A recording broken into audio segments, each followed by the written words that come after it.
மீண்டும் இயேசு கிறிஸ்துவின் நாமத்தினாலே இந்த சத்திய நேர நிகழ்ச்சிக்கு உங்களை அன்பாய் வரவேற்கிறோம். சத்தியத்தை அறிவீர்கள், சத்தியம் உங்களை விடுதலையாக்கும் என்ற வார்த்தையின்படி இயேசு கிறிஸ்து உங்கள் வாழ்க்கையை தருகிற மெய்யான விடுதலைக்காக நாங்கள் ஆண்டவருக்கு நன்றி சொல்லுகிறோம். அது மாத்திரமல்ல, சத்தியம் சுவிசேஷமே சத்தியமாக இருக்கிறபடினாலே சுவிசேஷத்தின் வரையறைகளை நாம் படித்து கொண்டிருக்கிறோம். குறிப்பாக கலாத்தியருக்கு எழுதின கடிதத்தை நாம் தியானித்து கொண்டிருக்கிறோம்.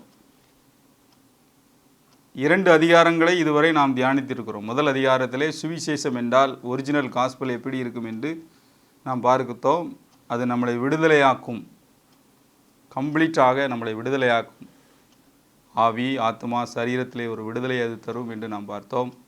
பாவத்திலிருந்து மாத்திரமல்ல, வியாதியிலிருந்து, எல்லா தரித்திர காரியங்களிலிருந்தும், மன உளைச்சலிருந்து, கவலையிலிருந்து இந்த சுவிசேஷம் நம்மளை விடுதலை அளிக்கிறது என்று பார்ப்போம். 2ஆம் அதிகாரத்திலே பார்த்தோம், அது நம்மளை நீதிமானாய் மாற்றி வைத்திருக்கிறது. ஒரே பலியினாலே, ஒரே தரம் சிந்தப்பட்டதினாலே அது என்னை பரிசுத்தமாக்கி வைத்திருக்கிறது, என்னை பூரணப்படுத்தி இருக்கிறது. நான் தேவநீதியாகவே இருக்கிறேன் இந்த பூமியிலே. இந்த கண்கள் எனக்கு திறக்கப்படும் போது நான் பாவம் செய்ய முடியாது என்பதை குறித்து நாம் பார்த்தோம். 3ஆம் அதிகாரம் இந்த நாளிலே நாம் தியானிக்க போகிறோம். மிக அழகாக ஆவியானவர் இந்த நிருபங்களிலே தம்முடைய சத்தியத்தை படிப்படியாக அவர் விளக்குகிறதை நாம் பார்க்கிறோம். இப்போ நீங்கள் பார்க்கிறோம், 3ஆம் அதிகாரத்திலே என்ன நடந்திருக்கிறது, இந்த சுவிசேஷத்தினால் நமக்கு கிடைத்த ஒரு மாபெரும் சிலாக்கியத்தை நாம் தியானிக்கிறோம். 3ஆம் அதிகாரம் 26வது வசனம். நீங்கள் எல்லாரும், இதை அழுத்தி திருத்தி நான் சொல்ல விரும்புகிறேன், நீங்கள் எல்லாரும் கிறிஸ்து இயேசுவை பற்றும் விசுவாசத்தினாலே தேவனுடைய புத்திரராய் இருக்கிறீர்களே. தெளிவாக போட்டு, நீங்கள் எல்லாரும் கிறிஸ்து இயேசுவை பற்றும் விசுவாசத்தினாலே தேவனுடைய புத்திரராயிருக்கிறீர்களே. சுவிசேஷம் என்னை எப்படி மாற்றி வச்சிருக்கேன்னா, நீதிமானா மாத்திரம் இல்லை, என்னுடைய தேவனுடைய பிள்ளையாக மாற்றி வச்சிருக்கிறேன். புத்திரன்னா பையன். நான் இந்த வானத்தையும் பூமியையும் படைத்த இறைவனுக்கு, கடவுளுக்கு, தேவனுக்கு, பிதாவுக்கு நான் செல்ல பிள்ளை. உங்கள் லைஃபே அடியோடு மாறிடும். இதை நீங்கள் திங்க் பண்ண சுவிசேஷம் அழகாக போட்டிருக்கு. விசுவாசத்தினால், இயேசுவை, கிறிஸ்து இயேசுவை பற்றி விசுவாசத்தினால் தேவனுடைய புத்திரராயிருக்கிறீர்களே. ஸ்டெப்பாக அவர் எழுதிட்டே வர்றார். ரொம்ப அருமையான ஒரு வசனம். அதோடு அவர் விடலை, திரும்பியும் சொல்கிறார். அந்த அதிகாரத்தில் நீங்கள் பார்த்தீங்கன்னா, 3ஆம் அதிகாரம் 29வது வசனத்தை நீங்கள் பார்த்தீங்கன்னா, நீங்கள் கிறிஸ்துவுடையவராகவும் கிறிஸ்துவுடையவரானால் ஆபிரகாமின் சந்ததியாயும் வாக்குத்தத்தத்தின்படி சந்ததியாயும் இருக்கிறீர்களே, சுதந்திராயும் இருக்கிறீர்களே.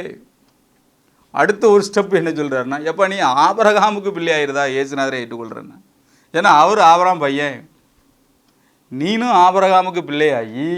ரொம்ப ஆச்சரியமான ஒரு காரியம் என்னென்னா, வாக்குத்தத்தத்தின்படி சுதந்திராயுன்னு போட்டிருக்கு. வாக்குத்தத்தத்தின்படி சுதந்திரர் அப்படின்னா என்ன அர்த்தம்னா, சுதந்திரர் அப்படின்னா என்ன அர்த்தம் அப்படின்னா, வாரிசு. நான் யாருக்கு வாரிசு? எங்கள் அப்பாவுக்கு என்னெல்லாம் உண்டு அதெல்லாம் எனக்கு உள்ளது. ரொம்ப அழகாக ஆவியானவர் எழுதி வச்சிருக்கிறார். பிரியமானவர்களே, இந்த சுவிசேஷம் என்னை விடுதலையாக்குனது மாத்திரமல்ல, என்னை நீதிமானாய் மாற்றினது மாத்திரமல்ல, என்னை அவருடைய சொந்த பையனாய் மாற்றி வைத்திருக்கிறது. ஆமேன், அல்லேலூயா. நம்மளால் இருக்க முடியாது. அந்த அளவுக்கு ஆவியானவர் இந்த நிருபங்களிலே அவருடைய வெளிப்பாடுகளை அவர் எழுதி வைத்துள்ளார்.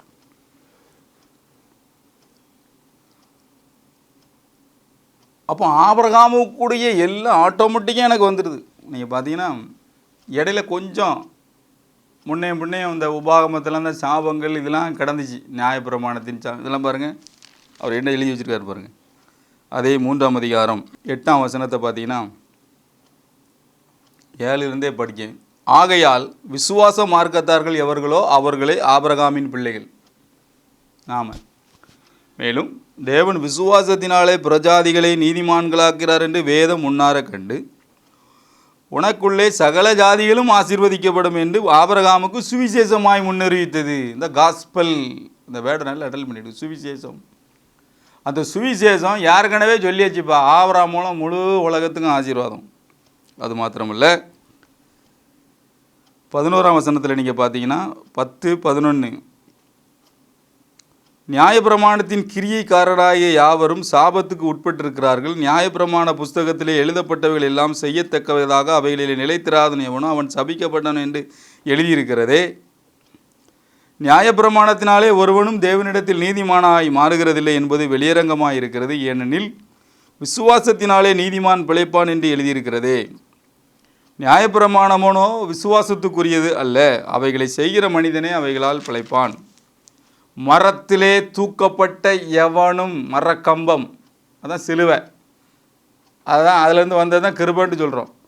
மரத்திலே தூக்கப்பட்ட எவனும் சபிக்கப்பட்டவன் என்று எழுதியிருக்கிறபடி கிறிஸ்து நமக்காக சாபமாகி நியாயப்பிரமாணத்தின் சாபத்திற்கு நம்மளை நீங்களாக்கி மீட்டு கொண்டார்.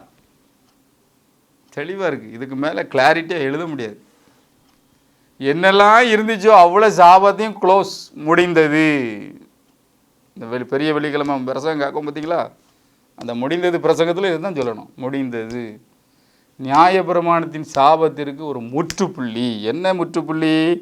ஆபிரகாமுக்கு உண்டான ஆசீர்வாதம் கிறிஸ்து இயேசுவினாலே புறஜாதிகளுக்கு வரும்படியாக ஆவியை குறித்து சொல்லப்பட்ட வாக்குத்தத்தத்தை நாம் விசுவாசத்தினாலே பெரும்படியாகும்படி இப்படி ஆயிற்று. சிம்பிள் ஃபெய்த் தான். அந்த விசுவாசத்தில் ஆபிரகாமின் ஆசீர்வாதம் அப்படியே எனக்கு கண்டினியூஸாக வருது, அப்படியே வருது. இந்த மறந்துடவே கூடாது. ஆபிரகாமின் ஆசீர்வாதம் அப்படியே எனக்கு இயேசு கிறிஸ்துவை ஏற்றுக்கொண்டதுனால அப்படியே எல்லா சாபமும் க்ளோஸ் ஆகி அப்படி வெளியே வருது. நான் ஆசீர்வதிக்கப்பட்டவன், நான் பிறரை ஆசீர்வாதமாய் மாற்றுகிறவன், நான் இந்த தேசத்திற்கு கடன் கொடுக்கிறவன், இந்த தேசத்தின் தலையெழுத்தை மாற்ற பிறந்தவன். இந்த மாதிரி காரியங்களை உங்கள் மைண்டு மாறும். நான் இந்த தேசத்தை ஆள பிறந்தவர்கள். ஆபிரகாமை பார்த்து ஆண்டவர் அப்படி தான் சொன்னார், தேசத்திற்கு ஆசீர்வாதம். அதனால தான் இந்த சுவிசேஷத்திற்காக நாம் இங்கிருந்து மிஷினரிகளை அனுப்புகிறோம். நான் ஏன் மிஷினரி பணியில் ஈடுபட வேண்டியிருக்கு? இந்த மாபெரும் நற்செய்தி என்னுடைய சக இந்தியர்களுக்கு அது பகிர்ந்தளிக்கப்பட வேண்டும். அதனால் இந்த செய்தியை என்னால் அடங்கிக்கிட்டே இருக்க முடியாது, நான் போக முடியல. அதனால் என்ன செஞ்சுருக்கேன், எல்லா மிஷினரி இயக்கத்தோடும் தொடர்பு வைத்து அனுப்பி கொண்டே இருக்கிறேன். ஏனென்றால் இந்த நற்செய்தி எல்லாருக்கும் உரியது. எல்லாரும் தேவனுடைய பிள்ளைகளாக மாற்றக்கூடிய ஒரு மாபெரும் நற்செய்தி. இயேசுவை ஏற்றுக்கொள்ளும்போது விசுவாசத்தினாலே இந்த ஆபிரகாமின் எல்லா காரியங்களும் எனக்கு வந்துடுது. அப்போ நீங்கள் இந்த பைபிள் வாசிக்கும்போது, வேதத்தை படிக்கும்போது, இன்னையிலிருந்து இது ஆபிரகாமுக்குரியது, இது ஈசாக்குரியது, இது யாக்கோபுக்குரியது, இஸ்ரவேலருக்குரியங்கிறத பேச்சுக்கு இடமே கிடையாது. இனிமேல் என்ன வரணும்னா வேதத்தை படிக்கும்போது இது எனக்குரியது, இதில் ஜீவன் இருக்கிறது, இதில் ஒரு வல்லமை இருக்குது, இந்த எழுதப்பட்ட நன்மை எல்லாம் எனக்குரியது, எது எடுத்தாலும் இது எனக்குரியது. ஆட்டோமேட்டிக்காக ஒரு சங்கீதத்தை எடுத்து படிக்கும்போது வாதை உன் கூடாரத்தை அணுகாது, அது எனக்குரியது, அணுக முடியாது. கர்த்தரின் மேய்ப்பராக இருக்கிறார், அது எனக்குரியது. ஒரு நன்மையும் குறைவுபடாது, அது எனக்குரியது. அப்படியே நீங்கள் விசுவாசிக்க ஆரம்பிக்கும்போது அந்த வார்த்தையின் வல்லமை, அந்த வசனத்தின் வல்லமை உங்களை கிறிஸ்து இயேசுக்களாக அப்படியே காத்துக்கொள்வது மாத்திரமல்ல, உங்களை அப்படியே தேவனுடைய புத்திரராக நடக்க வைக்கிறது. ஒரு ராஜாவின் பிள்ளை ராஜாவை மாதிரி நடப்பான். ஒரு போலீஸ் அதிகாரியின் பையன் போலீஸ் அதிகாரியினுடைய எல்லா கேரக்டரும் அவனுக்குள்ளே தன்னால் இருக்கும். அதே போல் நான் தேவனுடைய பிள்ளைங்கும்போது என்னுடைய நடக்கையிலே மாற்றம் வருகிறது. என்னால் கெட்ட வார்த்தை போட முடியாது, என்னால் டிவியில் உட்கார முடியாது, ரொம்ப நேரம் என்னால் இருக்கவே முடியாது. நான் தேவனுடைய பிள்ளை அல்லவா. நான் யாரையும் குறித்து அவதூறாக பேச முடியாது, புறங்கூற முடியாது. ஏனென்றால் எங்கள் அப்பா யாரை பற்றியும் புறங்கூற மாட்டார். பிரியமானவர்களே, இந்த திங்கிங் உங்கள் லைஃப்பை அதிரடியாக மாற்றும். நீங்கள் பார்த்தீங்கன்னா ரொம்ப தெளிவாக இதில் இருக்குது. நாம் விசுவாசத்தினாலே தேவனுடைய புத்திரராக இருக்கிறோமே, நாம் அனைத்து சாபத்துக்கும் நீங்களாக இருக்கிறோம். இதில் போட்டிருக்கு, மரத்திலே தூக்கப்பட்ட எவனும் சபிக்கப்பட்டவன் என்று எழுதியிருக்கிறபடி கிறிஸ்து நமக்காக சாபமாகி நியாயப்பிரமாணத்தின் சாபத்திற்கு நம்மை நீங்களாக்கி மீட்டு கொண்டார். எந்த சாபமும் எங்களை தொடர முடியாது. பரம்பரை பாவமோ பரம்பரை சாபமோ பரம்பரை காரியங்களோ எதுவுமே என்னை டச்சே பண்ண முடியாது. ஏன் எங்கள் அப்பா வானத்தையும் பூமியும் படைத்த ஆண்டவர். அவர் சர்வ வல்லவர். அவர் சர்வ வல்லவர். எந்த சாபமும் என்னை பின்தொடர முடியாது. பிரியமானவர்களே, உங்கள் வாழ்க்கையில் ஒரு சாபம் உங்களை தொட முடியாது. ஏன்? சிலுவை க்ளோஸ் ஆக்கி வச்சிருக்கு, கல்வாரி க்ளோஸ் ஆக்கி வச்சிருக்கு. கிறிஸ்துவின் மரணம் எல்லாவற்றையும் பரிகரித்து விட்டது. இது உங்களை கண்களை திறக்க வைக்கணும். இதுதான் சத்தியம். இந்த சத்தியத்தை அறிய அறிய அறிய அறிய உங்களுக்கு விடுதல். சிலர் சொல்லுவாங்க, எங்கள் அப்பாவுக்கு சுகரு, எனக்கும் வரோம் அப்படி சொல்லவே செய்யலாங்க. உங்களுக்கு இப்போ அப்பா வானத்தையும் பூமியும் படைத்த ஆண்டவர். நம்ம எல்லாருக்கும் தெரியும். அவரை ஏற்றுக்கொண்டவர்கள் எத்தனை பேர்களோ அத்தனை பேரும் தம்முடைய பிள்ளைகளாகும்படி அவர்களுக்கு அதிகாரம் கொடுத்தார். நான் தேவனுடைய பிள்ளையாய் மாறும்போது, நீங்கள் பார்த்தீங்கன்னா, நான் தேவனுடைய பிள்ளையாய் மாறும்போது எனக்கு இப்போ அப்போ யார் அப்படின்னா ஆண்டவராக இயேசு கிறிஸ்து. ஆண்டவராக இயேசு கிறிஸ்து என்னுடைய மூத்த சகோதரன். ஆண்டவராக இயேசு கிறிஸ்து என்னுடைய தகப்பன். தேவன் வானத்தையும் பூமியும் படைத்த ஆண்டவர், சர்வ வல்ல ஆண்டவர் என்னுடைய சொந்த தகப்பனை மாறும்போது அவருக்கு வியாதி கிடையாதுனால எனக்கும் கிடையாதுங்கிற அந்த விசுவாசம் உனக்குள்ளே வரணும், நமக்குள்ளே வரணும். பரம்பரை வியாதி வர முடியாது, பரம்பரை சாபம் வரைய முடியாது, தொடர முடியாது. சிலுவையில் அது க்ளோஸ், முடிந்தது. எல்லாத்துக்கும் ஒரு முற்றுப்புள்ளி. பிரியமானவர்களே, நம்முடைய வாழ்க்கையில் ஒரு பெரிய மாற்றத்தை ஆண்டவர் விரும்புகிறார். சத்தியத்தை அறிவீர்கள், சத்தியம் உங்களை விடுதலை. நான் தேவனுடைய பையன், நான் தேவனுடைய மகன், நான் ஆபிரகாமின் சந்ததி. இதுதான் சத்தியம். இந்த பைபிள் எனக்குரியது, எழுதப்பட்ட நன்மைகள் எல்லாம் எனக்குரியது. எனக்குள்ளே ஒரு தேவ சாயல் உண்டாகிறது. ஏனென்றால் இந்த சுவிசேஷமே தேவ சாயலை உண்டாக்கக்கூடிய சுவிசேஷம். நம்ம ஏற்கனவே படித்து இருந்தாலும் இந்த இடத்துல நம்ம படிக்க விரும்புகிறோம். 2 கொரிந்தியர் 4ஆம் அதிகாரம் 4வது வசனம். தேவனுடைய சாயலாய் இருக்கிற கிறிஸ்துவின் மகிமையான சுவிசேஷத்தின் ஒளி அவ்விசுவாசிகளாய் அவர்களுக்குள் பிரகாசமாய் இராதபடிக்கு இப்பிரபஞ்சத்தின் தேவனானவன் அவளுடைய மனதை குருடாக்கினான். இந்த இடத்துல பார்க்கணும், தேவ சாயலாய் இருக்கிற மகிமையான சுவிசேஷத்தின் ஒளி. எனக்குள்ளே அது தேவ சாயலை உண்டாக்குகிறது. என்னதான் ஒரு நெருக்கம் இருந்தாலும் பாடு இருந்தாலும் அந்த சோர்வுன்னு டச் பண்ணாதுங்க. 1ஆம் வசனத்தில் அவர் சொல்கிறார், இப்படிப்பட்ட ஊழியத்தை உடையவர்களாகிய நாங்கள் இரக்கம் பெற்றிருப்பதனால் சோர்ந்து போகிறதில்லை. சோர்ந்தே போக மாட்டோம். அவர் சொல்கிறார் பாருங்கள் 8ஆம் வசனத்தில், நாங்கள் எப்பக்கத்தில் நெருக்கம் பட்டாலும் ஒடுங்கி போகிறதில்லை. கலக்கம் இருக்குது, ஆனால் கலக்கமடைந்தும் மனமுறிவே கிடையாது. துன்பம் இருக்குது, ஆனால் துன்பப்படுத்தப்பட்டும் கைவிடப்படுவதில்லை. கீழே தள்ளப்பட்டு மடிந்து போகிறதில்லை. அழகாக சொல்கிறார். நான் அப்போதே சொன்ன மாதிரி கிறிஸ்து எனக்குள்ளே பிழைத்திருக்கிறார். அந்த கான்செப்டை கொண்டு வர்றார். அந்த மரணம் என்னுடைய பழைய மனுஷனை சிலுவையில் அடிச்சிட்டு புது மனுஷன் கிறிஸ்து எனக்குள்ளே இருக்கார். கிறிஸ்து 13 சொல்கிறார், 12 இப்படி மரணமானது எங்களிடத்திலும் ஜீவனானது உங்களிடத்திலும் பலன் செய்கிறது விசுவாசித்தேன் ஆகையால் பேசினேன் என்று எழுதியிருக்கிறபடி நாங்கள் அந்த விசுவாசத்தின் ஆவியை உடையவர்களாக இருந்து விசுவாசிகளாக இருக்கிறபடினால் பேசுகிறோம். அப்போ நான் தேவனுடைய பிள்ளை, எனக்குள்ளே ஒரு தேவ சாயல். நாளுக்கு நாள் எந்த பிரச்சனை வந்தாலும் அது ஏன் காலு கீழே தான். ஏனென்றால் ஜெயம் பெற்றவர் எனக்கு முன்னாடி இருக்கிறார். எனக்கு ஒரு மாதிரியை வைத்து விட்டு போயிருக்கிறார். நான் அவருடைய பிள்ளை.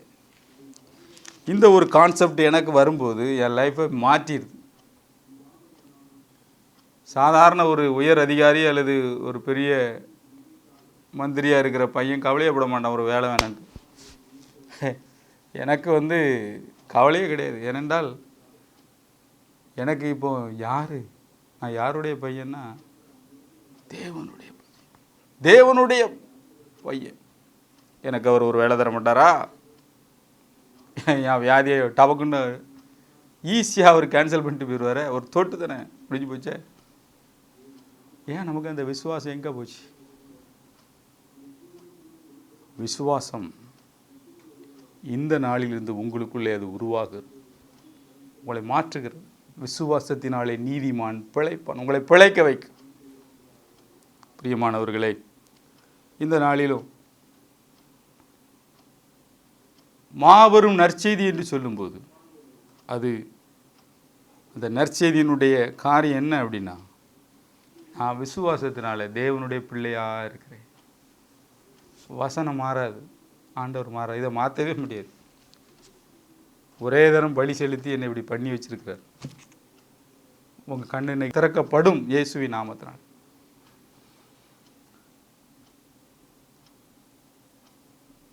பாவமே மன்னிக்கப்பட்டபடினாலே வியாதியும் போயிடுச்சு. நிறைய இடத்துல வேதத்தில் இதை தான் நம்ம பார்க்குறோம்.